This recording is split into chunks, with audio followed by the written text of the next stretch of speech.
When I first moved to Canada, I thought I was prepared. I had savings, I had a plan, and I had big expectations. What I wasn't prepared for was going 9 months without a job. 9 months of watching money I had saved from my home country slowly disappear while trying to build a completely new life from scratch. I made mistakes during that time that cost me real money and real peace of mind. And looking back, every single one of them was avoidable if someone had just told me what to expect. So I want to be that person for you.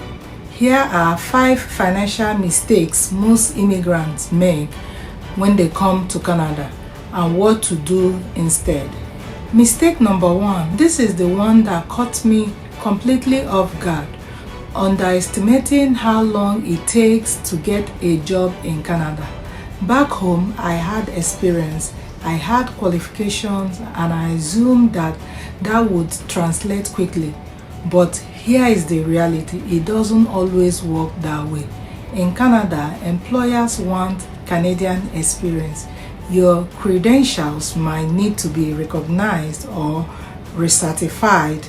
Networking here works differently, and the job market, depending on your field, can take months, not weeks. For me, it took 9 months. 9 months of applying, interviewing, getting close, and hearing nothing.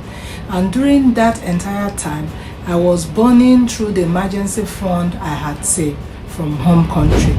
What to do instead? Before you move, research the realistic job timeline for your specific field in Canada.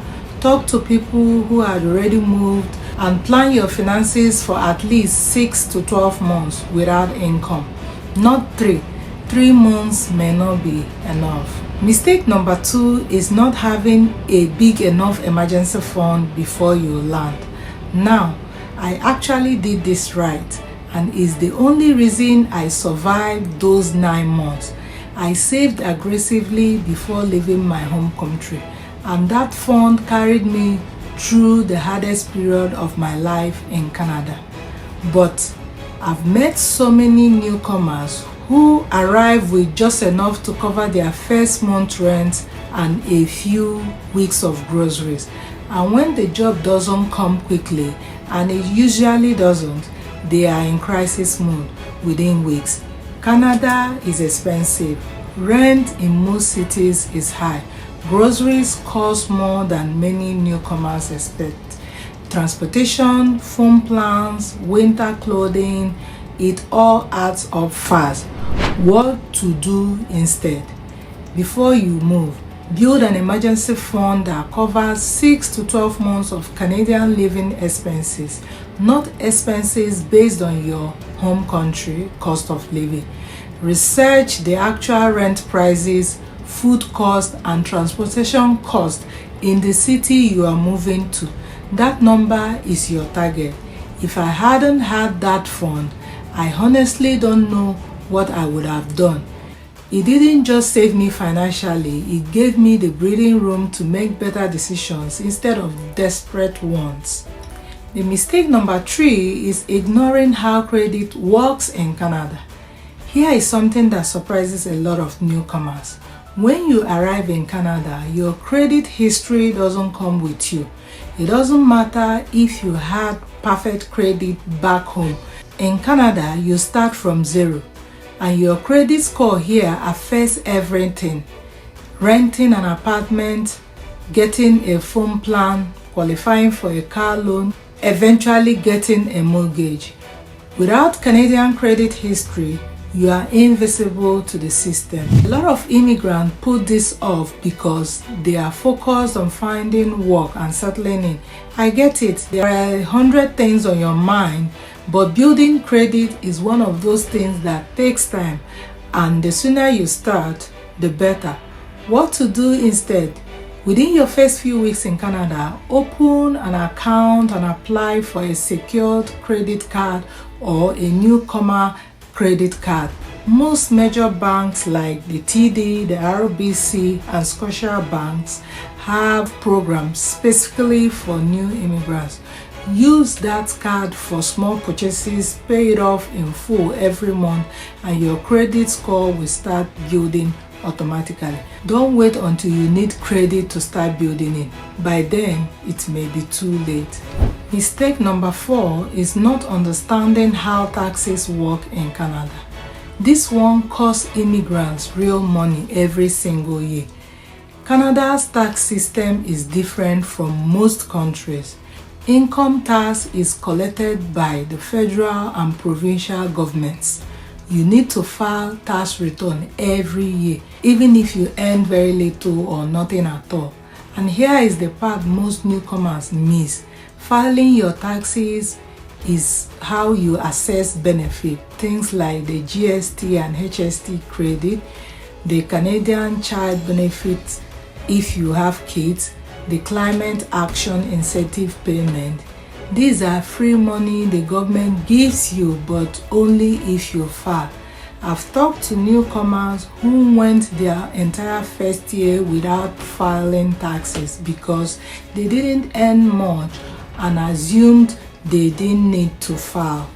They left hundreds, sometimes thousands of dollars on the table.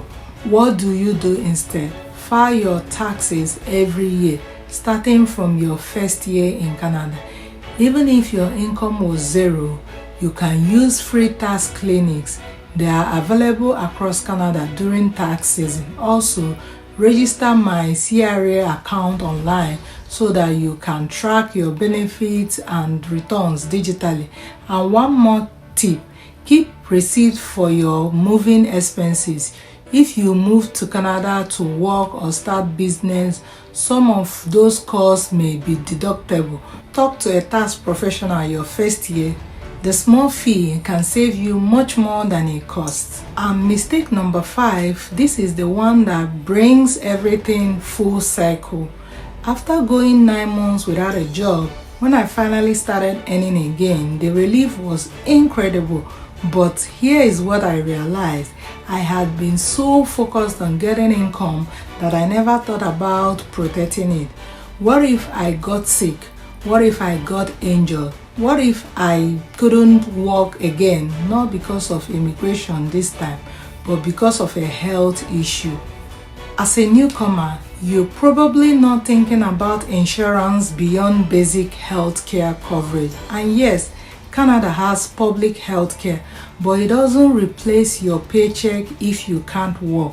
That's what disability insurance does. It replaces a portion of your income if illness or injury stops you from working.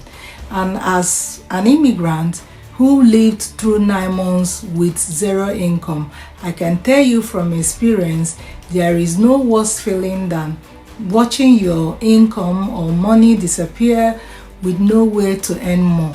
What to do instead? Once you're employed, review your workplace benefit. Find out if you have short-term and long-term disability coverage and understand exactly what it covers.